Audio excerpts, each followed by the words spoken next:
రామ్జీ నాయక్ తండా అని పిలిచేవాళ్ళు. రెండోది భీమనాయక్ కట్ట.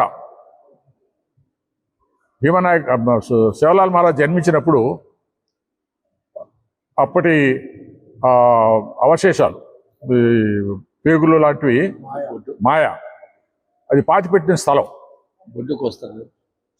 దాని మీద ఒక ప్లాట్ఫామ్ కట్టి శివలాల్ మహారాజ్ యొక్క తండ్రి అక్కడి నుంచి తీర్పులు ఇచ్చేవాడు ఏదైనా తగాదాలు వచ్చినప్పుడు. మూడోది కాళోకుండో పక్కనే ఒక కోనేరు ఉంది. దాన్నే కాళోకుండ అంటారు. అక్కడే స్నానం చేసేవారు స్వామి. చేసి పక్కనేటువంటి చెన్నకేశ్వర స్వామి గుడికి వెళ్ళి అక్కడ అమ్మవారిని పూజించేవాడు. ఇట్లా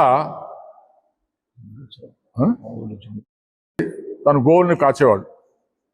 ఆ వనం కూడా ఉంది మన దగ్గర, ఆ పాత చుంకాలమ్మ గుడి అవతల.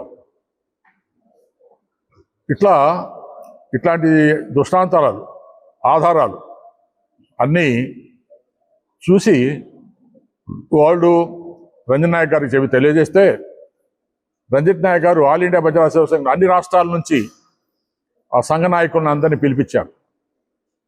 మొత్తం 52 మంది 54 మందిని తీసుకొని ఈ ప్రాంతానికి వచ్చి పరిశీలించి వారు కూడా కన్విన్స్ అయ్యారు. ఎస్, ఇదే ప్రాంతం శివలాల్ మహారాజ్ పుట్టినటువంటిది, దృష్టాంతాలన్నీ ఇక్కడే ఉన్నాయి అని కన్విన్స్ అయ్యి దీన్ని డిక్లేర్ చేశారు. శివాగఢ్ అని పేరు పెట్టారు. అప్పట్లో బంజారా జాతికి రిప్రజెంటేటివ్ ఆర్గనైజేషన్ ఉంది అని అంటే ఏది దేశవ్యాప్తంగా అది ఆల్ ఇండియా బంజారా సంఘం ఒకటే. మిగతా చిన్న ఉన్నాయి కానీ అమెరికాలో చదవాలనుకునే వాళ్ళకి విశ్వసనీయమైన పేరు మన శౌర్య కన్సల్టెన్సీ.